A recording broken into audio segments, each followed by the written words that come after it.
समाधान असं आहे की आपण जे काही लिहितो त्याच्यामुळे लोकांचं आयुष्य बदलतं. ते सुचलं कसं? दिग्दर्शनासाठी आम्ही सहकार्य घेतलं होतं. तुझ्या दिग्दर्शक आहे, तोही दिग्दर्शक आहे. पत्रकारितेमध्ये काय वेगळं महत्वाकांक्षा तुझी आहे का? अगदी सुरुवातीला आम्ही रामकृष्ण मोरेच्या पार्किंगमध्ये तालमी करत होतो. इच्छा असेल त्यांनी, वयाचं अट नाही आहे, कुठल्याही क्षणी केव्हाही तुम्ही अभिनय शिकायचा असेल तर तुम्ही यांना जॉईन करू शकता. थिएटर वर्कशॉप कंपनी, नाटक, लेखन, दिग्दर्शन, पत्रकारिता. नमस्कार मंडळी. रमाशंकर फिल्म्स प्रस्तुत गप्पांच्या पलीकडले या कार्यक्रमामध्ये तुम्हा सगळ्यांचं पुन्हा एकदा स्वागत.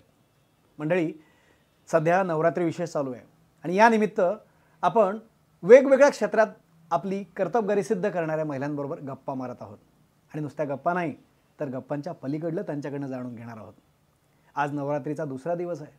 आजच्या आपल्या पाहुण्या, त्यांनी त्याच रंगाची साडी नेसून आले, हिरवा रंग. आपल्यासोबत आज आहेत अमृता ओंबळे. नमस्कार. तुमचं या कार्यक्रमामध्ये खूप खूप स्वागत. थँक्यू. तर अमृता ओंबळे अर्थातच अमृता ओंबळे पवार असं तिचं पूर्ण नाव आहे. हिची आणि माझी ओळख खूप आधीपासूनची. ती एक पत्रकार आहे, लेखिका आहे, दिग्दर्शिका आहे, अभिनेत्री आहे, योग शिक्षिका आहे आणि बरंच काय आहे. तिचा बायोडाटा वाचता वाचता मलाच दम लागला. तर मंडळी, शिक्षण तिचं झालंय, एकच मिनटं, bachelor in computer application, master in journalism and mass communication आणि MA सायकोलॉजी. माय गॉड. अजून ती योग शिक्षिका पण आहे, ती कथ्थक डान्सर पण आहे. Oh my God. अजून काय काय शिकायचा विचार आहे. म्हणजे मला असं वाटतं ते एक माजी मंत्री होते श्रीकांत जिचकर, त्यांच्याकडे काहीतरी 50 डिग्री होत्या. तसं काही विचार नाही ना तुझा? नाही. तर अशी आपली ही आजची पाहुणी. तुझं पुन्हा एकदा खूप खूप स्वागत. थँक्यू. वळूया आपण आपल्या आजच्या गप्पांकडे. अर्थात नुसत्या गप्पा नसून गप्पांच्या पलीकडे जाऊया. अमृता, तुला माझा पहिला प्रश्न असा आहे की पत्रकारिता या क्षेत्रात तू कशी आलीस आणि तुला या क्षेत्रात येण्याची प्रेरणा कुठून मिळाली? खरं तर शाळेमध्ये असतानाच लिखाणाची आवड होती मला आणि काही ना काहीतरी म्हणजे शाळेतून आल्यानंतर काहीतरी लिहायचं असं वाटायचं. मग मी लिहायला लागले. मग लिहायला लागल्यानंतर मग काही दिवसांनी असा विचार केला की आपण या क्षेत्रात गेलं तर म्हणजे आवडेल आपल्याला. पण खरं तर आईवडिलांची इच्छा अशी होती की तू BCA किंवा अशी कोणती तरी प्रोफेशनल डिग्री घे आणि त्यानंतर तू त्याच्याकडे गेलीस तरी चालेल. सो त्याच्यासाठी मी BCAची डिग्री घेतली आणि त्याच्यानंतर मास्टर्स केलं आणि त्याचं जे प्रोफेशनल शिक्षण घेतल्यानंतर मी फायनली पत्रकारितेकडे वळले आणि मग ती सुरुवात झाली आणि आता 10 वर्ष झालेली आहेत. जवळजवळ 10 वर्ष पत्रकार म्हणून काम करते आहेस.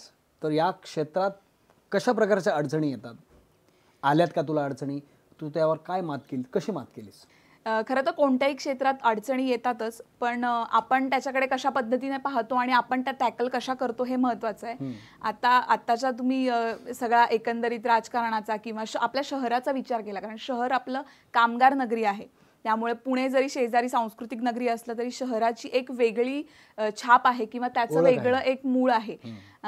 इथे अनेक स्थानिक लोक आहेतच, पण बाहेरून आलेले अनेक लोक आहेत की जे त्यांचं कल्चर इथं घेऊन आले आमच्यासारखे.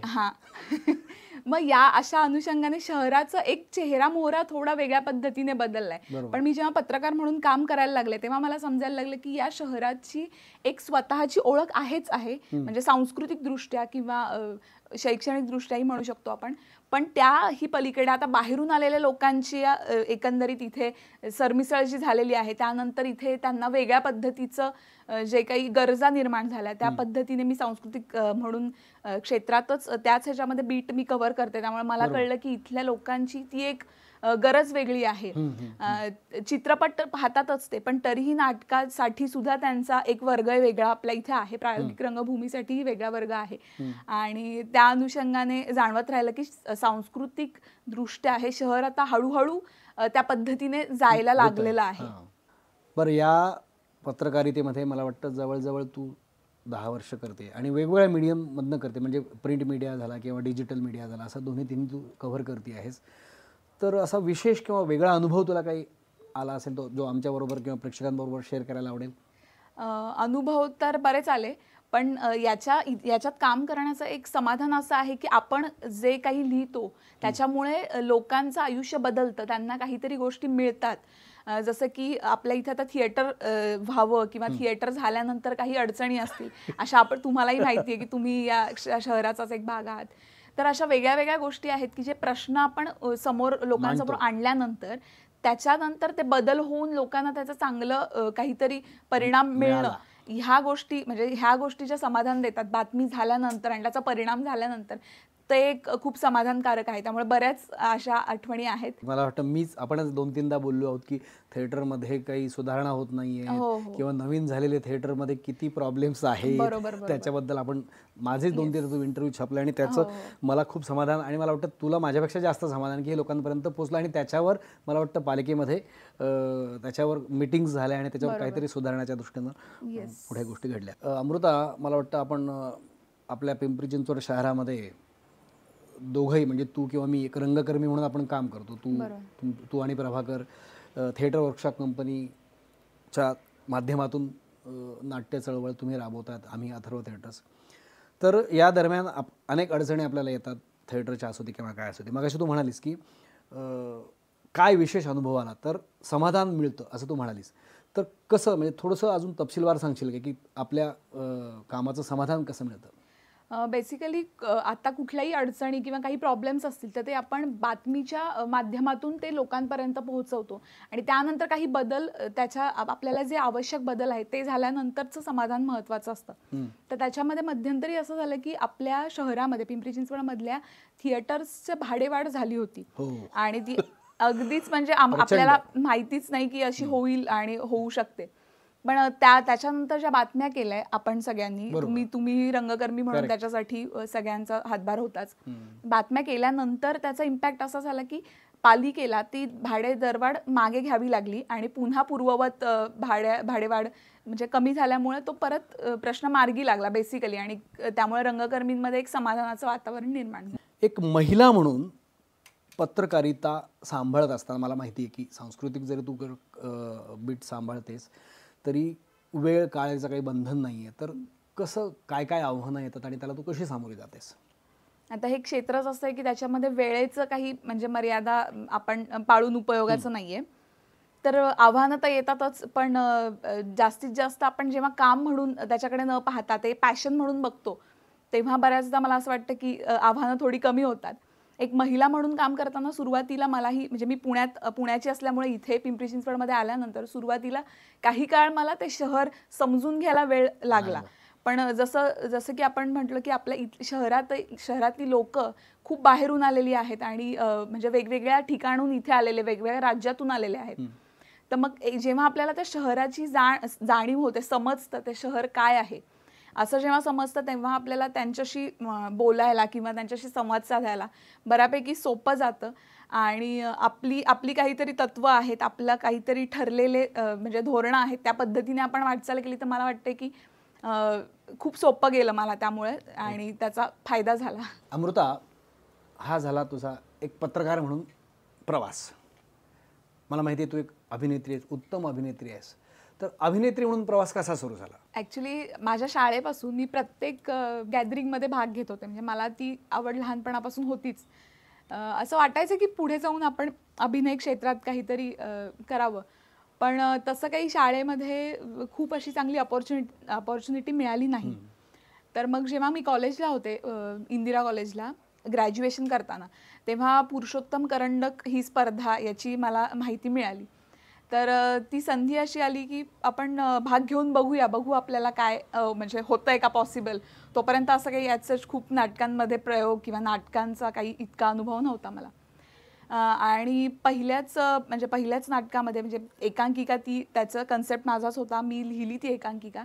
आणि त्यानंतर ईश्वर साक्ष म्हणून एकांकिका 2015-16 ते आम्ही सादरीकरण केलं आणि 50 वर्षामध्ये पुरुषोत्तम करंडकमध्ये पिंपरी चिंचवडमधून पहिलंच कॉलेज असं होतं की जे फायनलला गेलं आणि ते इंदिरा कॉलेज आमचं होतं.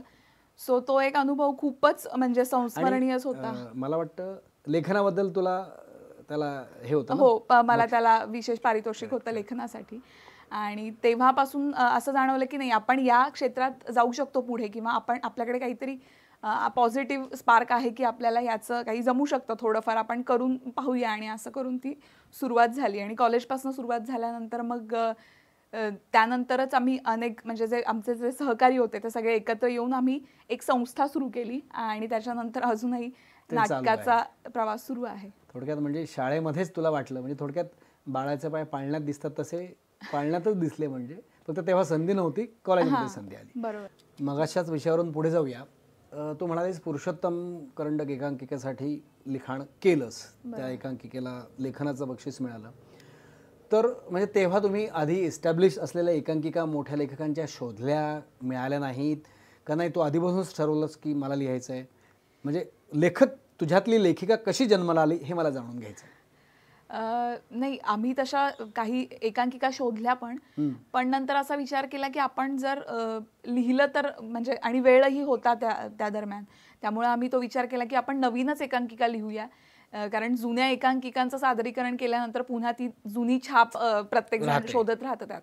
त्यामुळे आम्ही नवीनच एकांकिका लिहिली आणि बऱ्याच जणांनी म्हणजे त्याच्यासाठी ॲप्रिशिएट केलं की वेगळा विषय होता आणि त्या पद्धतीने मग आवडली एकांकिका. आता त्या एकांकिकेचा प्रयोग आपण पैसला जेव्हा केला तेव्हा मी पाहिला होता, म्हणून पुढे जाऊन विचारतो, ते सुचलं कसं? ईश्वर साक्ष हा विषय, तो प्लॉट, हे सुचलं कसं? एकदम वेगळंच होतं कारण की ॲक्च्युली हे म्हणजे असा एक थॉट आला होता, पण ते कशा पद्धतीने काय म्हणतात ती गोष्ट तयार होईल किंवा ती पुढे जाईल याच्यासाठी मलाही म्हणजे माहिती नव्हतं. तर मला काही लेखकांची सुद्धा त्याच्यासाठी मला मदत घ्यावी लागली आणि मला त्याचं मार्गदर्शन त्या पद्धतीने मी थोडंफार घेतलं की कशा पद्धतीने आपण ही स्टोरी रन करायची. कारण त्याच्या आधी काही खूप म्हणजे मी लिखाण करत होते, पण एकांकिका कशी लिहायची याच्यासाठीचं काही मार्गदर्शन मला आधी मिळालं नव्हतं. मग त्या पद्धतीने मला थोडंफार मी मार्गदर्शन घेतल्यानंतर मला त्या पद्धतीने लिहायचं एक म्हणजे दिशा मिळाली आणि त्या पद्धतीने मग आम्ही ते लिखाण पूर्ण केलं. गुड. त्या व्यतिरिक्त अजून काय काय तुझं लिखाण आहे, आम्हाला जाणून घ्यायची इच्छा आहे. काय लहान मुलांसाठी काही 1-2 एकांकिका लिहिलेल्या आहेत आणि असं ॲज मोठं नाटक म्हणजे पूर्ण नाटक अजून तरी लिहिलेलं नाहीये, पण प्रयत्न राहील पुढच्या काळात लिहायचा. चांगला कुठला विषय मिळाला तर त्या पद्धतीने लिहायला नक्की आवडेल. कारण की ईश्वर साक्ष अतिशय अप्रतिम एकांकिका हिनं लिहिली होती हे मला माहिती आहे. आणि मला म्हणजे माझ्यासारखा एक प्रेक्षक म्हणून मला अमृता उंबळेकडनं अजून काहीतरी छान लिखाण, एक मोठं नाटक 2 अंकी लिहून व्हावं अशी माझी तुला विनंती आहे. म्हणून तू ती लिहिशील अशी माझी अपेक्षा आहे. तू मला वाटतं ती एकांकिका दिग्दर्शित पण केली होतीस? हा, दिग्दर्शनासाठी नाही, दिग्दर्शनासाठी आम्ही सहकार्य घेतलं होतं. कुठल्या दिग्दर्शकाचं सहकार्य लाभलं होतं? तसं बऱ्याच जणांचं सहकार्य लाभलं होतं. तर प्रभाकर पवार म्हणून एक ज्यांनी ऑलरेडी लेखन केलं होतं, दिग्दर्शन केलं होतं, त्यांनी आम्हाला त्याच्यासाठी थोडीफार मदत केली होती ॲज अ दिग्दर्शक म्हणून. आणि त्यानंतर मग आम्हाला ते मदत करतच गेले, सततच मदत करत गेले. बरं, मग आता त्याच मुद्द्यावर येऊया आपण की प्रभाकर पवारची ओळख मला असं वाटतं ईश्वर साक्षच्याच निमित्तानं तुझी झाली आणि मग नंतर तुमची ओळख वाढतच गेली, मग ते प्रेमात रूपांतर झालं आणि तुम्ही लग्न केलं. तर हा जो सगळा प्रवास आहे मला वाटतं प्रेक्षकांना सगळ्यांनाच ऐकावंसं वाटेल. नाटकाच्या निमित्तानेच आमची ओळख झाली आणि सुरुवातीला असतात ना असे खडूस दिग्दर्शक, तशा पद्धतीचा दिग्दर्शक तो मला म्हणजे वाटला म्हणजे सगळ्यांनाच. त्यानंतर असं वाटलंही नव्हतं की मी या माणसाची कधी मैत्री होईल किंवा काय, कारण एक स्ट्रिक्ट दिग्दर्शक असतो ना तसा, तशा पद्धतीचा तो होता. पण त्यानंतर मग ओळख झाली आणि मग त्याचं रूपांतर मैत्रीत झालं. आणि म्हणजे सिनेमासारखं झालंय का तुझं? हा, सिनेमा दाखवतात ना की एकदम खुन्नस असते, किंवा आजकालच्या कुठल्याही मालिका घे, हिरो आणि हिरोईनचं अजिबात पटत नाही आणि तेच प्रेमात पडताना तेच लग्न करतात, अशी गंमत झालेली आहे. मग आता तो खडूस आठवतो का मधनं दिसतो? नाही, आता नाही दिसत. आता त्या खडूसवर पण प्रेमी वाटायला लागलेला आहे. हो. Good good good. बरं, आता तू लेखक आहेस, नवरा लेखक आहे, तुझ्यात दिग्दर्शक आहे, तोही दिग्दर्शक आहे, तुम्ही एकत्र आता बरेच प्रोजेक्ट करता. मला वाटतं बऱ्याच राज्यनाट्य स्पर्धांमधून तुम्ही छान छान क्वालिटी नाटकाचे प्रयोग त्यातले मी सुद्धा पाहिलेले आहेत. सिस्टीमचं दुर्दैव म्हणा की आपण त्याच्यावर नको बोलायला जास्त, की डिझर्विंग असून सुद्धा तुम्हाला बऱ्याचदा बक्षीस नाही मिळालं, त्याचं मला सुद्धा खूप वेळोवेळी वाईट वाटलं आहे. तर हा लेखक दिग्दर्शक एखादं नाटक बसवायला सुरुवात करत असताना तुमच्या दोघांमध्ये, कारण की तुम्ही दोघंही इक्वली टॅलेंटेड आहात, तर त्याच्यावर काही लेखन लेव्हलला वाद होतो का, किंवा दिग्दर्शन करताना किंवा पुढे त्या प्रोसेसमध्ये वाद होतो का? वाद असं नाही म्हणता येणार, पण आम्ही त्याच्यावर चर्चा करतो. कारण कुठलाही एखादा विषय सुचल्यानंतर, त्याचा एखादा फर्स्ट ड्राफ्ट लिहून झाल्यानंतर तर कसं वाटतंय किंवा मग कशा पद्धतीने आपण काही याच्यात वावगं तर नाहीये ना, किंवा बसवताना सुद्धा काही काही गोष्टी नवीन काही वाटतायत का काय, त्याच्याबद्दल आम्ही चर्चा करतच असतो. त्यामुळे तो वाद असं नाही म्हणता येणार. म्हणजे तुला असं म्हणायचं की वाद नसून तो फक्त संवाद आहे. हो. पुढच्या काळात काय प्लॅन्स आहेत, म्हणजे दोन्ही बाजूने, अभिनेत्री, लेखिका, पत्रकारितेमध्ये काय वेगळं महत्वाकांक्षा तुझी आहे का, किंवा काय कसं? हो, आता म्हणजे संस्था म्हणून तर झालेला प्रवास आहेच आहे, किंवा एक कलाकार म्हणून. पण आणखीही काही पुढे काही चांगले प्रोजेक्ट्स म्हणा, किंवा संस्था म्हणून संस्थेसोबत काही काही करता आलं नवीन, तर याचा प्रयत्न नक्कीच राहील. आणि त्याचबरोबर जसं शहरात आपण पिंपरी चिंचवड शहरातल्या काही कलाकारांना घेऊन काही छान प्रोजेक्ट करता आलं तर आवडेल, आणि त्यासाठी प्रयत्न सुरू आहेत. थिएटर वर्कशॉप कंपनी केव्हा स्थापन झाली आणि त्या संस्थेतर्फे तुम्ही आतापर्यंत काय काय नाटकांचं सादरीकरण केलं? ॲक्च्युली संस्था असावी किंवा आपण सुरू करू असं काही आमचं डोक्यात नव्हतं. आम्ही असे बरेच सगळ्या नाट्यवेडे, नाटक आवडणारे सगळे मुलं मुली एकत्र आलो, आणि आम्ही जसं कॉलेजमध्ये एकांकिका केली होती, त्यानंतर आम्ही सुरू ठेवला हा प्रवास. म्हटलं आपण करूया, काहीतरी करून पाहूया. पण नाटकासाठी नाटकच्या तालमींसाठी जागा ही खूप महत्त्वाची असते. अगदी सुरुवातीला आम्ही रामकृष्ण मोरेच्या पार्किंगमध्ये तालमी करत होतो. पण तेव्हा असं जाणवलं की तिथं बाकीच्यांना, इतरांनाही, शेजारच्या सोसायटीतल्या लोकांनाही त्रास व्हायचा. सो आम्हाला असं वाटलं की आम्ही एखादा हॉल घेऊन तालमी तिथे कराव्या. तर महापालिकेचा एक हॉल होता, तिथे आम्ही तालमींसाठी परमिशन घेतली. जो जागा, तो एक प्रश्न काही दिवसासाठी मिटला. म्हणजे जेव्हा एकांकिकेतून काही थोडेफार आम्हाला बक्षिसं मिळाली, त्याचे जे पैसे जमले होते, तर साऊंड सिस्टीम घेतली होती आम्ही, आणि ती आम्ही त्याच हॉलमध्ये ठेवली होती नेपथ्यासह. आणि दुसऱ्या दिवशी येऊन बघतो तर ती साऊंड सिस्टीम गायब होती. म्हणजे आम्हाला एक साधारण 70-80 हजाराचा तो भुर्दंड होता.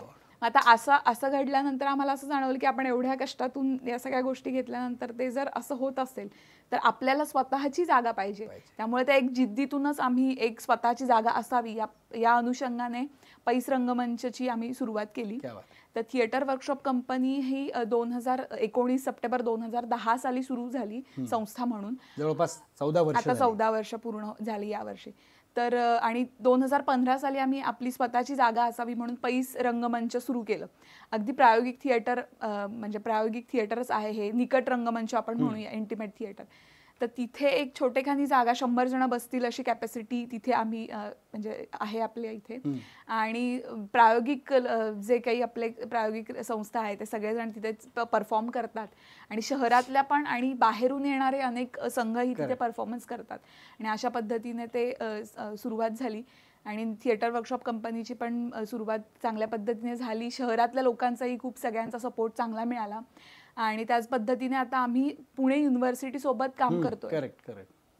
तर 6 महिन्यांचे जे कोर्सेस असतात ते पुणे युनिव्हर्सिटीनी, म्हणजे संस्थेचा सगळा हा धडपडी प्रवास पाहता त्यांनी आम्हाला आमच्यावर विश्वास ठेवला, आणि त्या पद्धतीने हे आम्ही युनिव्हर्सिटीसोबत काम करतोच आहोत. आणि समर नखाते सर असतील, प्रवीण भोळे सर असतील, किंवा सतीश आळेकर सर, या सगळ्यांचं मार्गदर्शन आता संस्थेला मिळतंय. 14 वर्षात हा एक खूप चांगली माणसं भेटली, हा एक चांगला प्रवास झाला. इव्हन जब्बार पटेल सरांचं सुद्धा मार्गदर्शन मिळत असतं. मोठी अचिव्हमेंट आहे. आणि मला वाटतं प्रेक्षकांसाठी म्हणून मी सांगतो की हा जो 6 महिन्याचा कोर्स युनिव्हर्सिटीच्या ॲफिलिएटेड आहे, हा सगळ्यांना आपापला व्यवसाय, नोकरी सांभाळून करता येतो. मला वाटतं शनिवार रविवारी याचे क्लासेस असतात. तर ज्यांना इच्छा असेल त्यांनी, वयाचं अट नाही आहे, कुठल्याही क्षणी केव्हाही तुम्ही अभिनय शिकायचा असेल तर तुम्ही यांना जॉईन करू शकता. घर, पैस, थिएटर वर्कशॉप कंपनी, नाटक, लेखन, दिग्दर्शन, पत्रकारिता, हे सगळं जुळवून येण्यासाठी मॅनेजमेंट, टाईम मॅनेजमेंट कसं काय, म्हणजे ही ऊर्जा कुठून येते, काय? ऊर्जा म्हणण्यापेक्षा, म्हणजे जसे माझी संस्था आहे थिएटर वर्कशॉप कंपनी, त्याच्यात असणारे सगळेजण, म्हणजे आम्ही कुटुंबच आहोत. आता इतक्या वर्षांचा आमचा सगळ्यांचा प्रवास सुरू आहे, तर त्या सगळ्यांचं सहकार्य खूप चांगल्या पद्धतीने लाभतं, कुटुंबातल्याही लोकांचं. आणि नवरा म्हणून प्रभाकरचाही खूप मोठा याच्यात वाटा आहे. त्यामुळे सगळेजण खूप छान पद्धतीने सपोर्ट करतात, म्हणून हे शक्य होतं. आणि आपल्याला आवड आहे म्हणून आपण त्याच्यासाठी सवड काढतोच. पण संस्था म्हणून माझं ते कुटुंब जे थिएटर वर्कशॉप कंपनी आहे आणि माझं स्वतःचं कुटुंब, यांचा सगळ्यांचा खूप चांगला सपोर्ट मिळतो, म्हणून हे शक्य होतं असं मला वाटतं. करेक्ट. सगळ्यांच्या मदतीशिवाय कुठली शक्यच नाही. आणि नवऱ्याची साथ दोन्ही ठिकाणी तुला मिळते, किती नशीबवान आहे असं मी म्हणेन. बरं, नवऱ्यावरून आठवलं, प्रभाकर हा कुठल्या भूमिकेत तुला जास्त आवडतो? आम्ही ऍक्च्युली नवरा बायको म्हणून असं नाही, मित्र, म्हणजे मित्रमैत्रीण म्हणूनच आम्ही असं राहतो. त्यामुळे तो एक प्रवास नवरा बायकोचं जे काय म्हणतात हा, ते दडपण येत नाही आणि चांगल्या पद्धतीने आम्ही ज्या गोष्टी आहेत ते शेअर करतो, बोलतो, आणि त्यामुळे ते खूप चांगल्या पद्धतीने ते सपोर्टिव्ह आहे. खरं तर प्रत्येक नवरा बायकोनं चांगला मित्रमैत्रीण असायला पाहिजे. हे जे आहे ते तुम्ही ऑलरेडी मित्रमैत्रीण आहात आणि लग्नानंतरही मैत्री तशीच टिकून आहे, ही सगळ्यात महत्त्वाची गोष्ट आहे. बरं, आता ह्या दोन्ही क्षेत्रात तू आहेस, तर या दोन्ही क्षेत्रातले काही असे विशेष अनुभव, म्हणजे पत्रकारितेमधले किंवा अभिनय, दिग्दर्शन, लेखन, ह्या दोन्हीपैकी असा कधी छान एखादी किंवा दोन जे असेल ते, की छान, की तुला ही खूप छान आठवण आहे, माझ्या हृदयाजवळची आहे, की त्याला तुला अभिमान वाटतो, की मस्त वाटतं, अशी एखादी शेअर करशील? असं आम्ही राज्यस्तरीय स्पर्धा बऱ्याच केल्या. तर राज्यस्तरीय स्पर्धांना गेल्यानंतर तिथल्या प्रेक्षकांचे, ते आपल्या ओळखीचे नसतात, अगदी घरातलेही नसतात, कोणीच नसतं, पण त्यांच्याकडून मिळालेली दाद किंवा तुमचं काम छान झालं असं येऊन भेटणारे प्रेक्षक, असं एक दोन प्रसंग झाले होते. तर त्या खूप आठवणी म्हणजे मला खूप जवळच्या वाटतात, किंवा म्हणजे अनपेक्षित लोकांकडनं मिळणारे रिस्पॉन्सेस खूप महत्त्वाचे वाटतात. आता एक असा प्रश्न आहे की तू लेखिका आहेस, अभिनेत्री आहेस आणि पत्रकार आहेस. गिव्हन अ चॉईस, ह्या तिघांपैकी तुला सगळ्यात जास्त काय आवडतं, असं जर मी प्रश्न विचारला? नाही, असं कसं आहे ना, शेवटी या सगळ्या गोष्टी आवडीच्या आहेत, त्यामुळे हे जास्त आवडतं हे कमी असं नाही सांगता येणार. सगळ्या गोष्टी इक्वली, आणि म्हणून त्या तिघांचा तो बॅलन्स साधून आहे आणि तुला पुढे सुद्धा अशाच पद्धतीने तिन्ही गोष्टींमध्ये तशाच पद्धतीने वेळ देऊन ते कंटिन्यू करायचं, ते पॅशन तुला जपायचं आहे आणि ती आवड तुला जपायची आहे. Very nice. आता मला एक सांग, ह्या क्षेत्रामध्ये येऊ पाहणारे जे लोक आहेत, म्हणजे मग कोणाला पत्रकार व्हायचं असेल किंवा अभिनय, कारण की बऱ्याचदा कसं असतं, अभिनेत्री होणं म्हणजे बरेच लोक आपण म्हणतो की अर्ध्या हळकुंडानं पिवळे झालेले ग्लॅमरच्या मागे जातात, की हां ॲक्ट्रेस असं तसं. तर ह्या लोकांना तू काय सांगशील, की कोणाला अभिनय क्षेत्रात यायचं असेल त्यांनी काय करावं, किंवा पत्रकारितेमध्ये येण्याचं असेल तर कोणाला तू काय सांगशील? खरं तर ही दोन्ही क्षेत्र म्हणजे दिसायला ते छान वाटतं, पण ते ॲज अ जगणं थोडं अवघड आहे, कठीण आहे. त्याच्यासाठी खूप स्ट्रगल करण्याची जर तुमची इच्छा असेल किंवा तुमची तयारी असेल तर तुम्ही या क्षेत्रात या असं मी सांगेल. कारण दोन्ही क्षेत्र अशी वेगळी आहेत, पण त्याच्यासाठी रोज तुम्हाला झटावं लागणार आहे. कारण पत्रकारिता हे एक क्षेत्र असं आहे की रोज तुम्हाला नवीन अनुभव घेता येतात, माणूस म्हणून तुम्ही समृद्ध होता आणि तुम्हाला जगण्यासाठी रोज नवीन ऊर्जा मिळते, कारण रोज नवीन लोक भेटतात तुम्हाला आणि त्यांचे जे स्ट्रगल असतात ते पाहून तुम्ही खरंच इन्स्पायर होता. आणि मला त्याच्यामुळे मला स्वतःलाही जगण्याची चांगली उर्मी मिळते. आणि कलाकार हे क्षेत्र असं आहे की तुम्हाला रोज तुम्ही शून्य असता, तुम्हाला परत नव्याने सुरुवात करायची असते. कारण आपण नाटक करतो, नाटकाच्या तालमी करतो आणि नाटकाचे प्रयोगही सादर करताना तुम्हाला रोज नव्याने तुम्हाला काहीतरी प्रूव्ह करायचं असतं किंवा लोकांना दाखवायचं असतं. त्यामुळे ते खरं एक चॅलेंजिंग प्रोसेस आहे, पण ती प्रोसेस इतकी छान आहे ना, तुम्हाला माणूस म्हणून तुमचं खरं तुम्हाला ती डाऊन टू अर्थ ठेवण्यासाठी मदत करते असं मला वाटतं ॲज अ कलाकार म्हणून. कारण तुम्हाला रोज स्ट्रगल करायचं आहे. आणि म्हणून आपण त्या नाटकाचा प्रयोग असं म्हणतो की तो रोजचा प्रयोग वेगळा असतो, वेगळा अनुभव असतो. बरोबर. आणि त्यामुळे तुम्ही माणूस म्हणून समृद्धही होता आणि तुम्हाला ते नवीन लोकांना काहीतरी सांगण्यासाठी असतं आणि शेअर करण्यासाठी खूप छान गोष्टी मिळतात असं मला वाटतं. वा अमृता, कदाचित आपण दोघंही अभिनेते आहोत, कलाकार आहोत, त्यामुळे वेळ कसा गेला कळलंच नाही. खूप छान गप्पा झाल्या आणि ह्या गप्पा अजून जास्त वेळ मारायला आवडतील. आतापुरता आपण हा सेगमेंट थांबवूया. तू वेळात वेळ काढून आलीस, तुझी जी काय सध्याची काय म्हणतात त्याला आरोग्य सांभाळून तू खास याच्यासाठी वेळ काढलास, त्याबद्दल रमाशंकर फिल्म्सतर्फे तुझं मनपूर्वक आभार. आणि एक प्रेमाचं प्रतीक म्हणून आम्ही एक छानसं रोप आणि एक ज्ञानभेट तुला देणार आहोत. तर मंडळी, आमचा गप्पांच्या पलीकडलेचा आजचा एपिसोड तुम्हाला कसा वाटला? आवडला असेल तर लाईक करा. आणि अजून अशा प्रकारचे कुठले इंटरव्ह्यू तुम्हाला बघायला आवडतील कमेंटमध्ये अवश्य लिहा. अजून अशा प्रकारचे व्हिडिओज बघायचे असतील तर आमच्या रमाशंकर फिल्म्स युट्यूब चॅनलला सबस्क्राईब करा आणि बेल आयकॉन बटन दाबायला विसरू नका.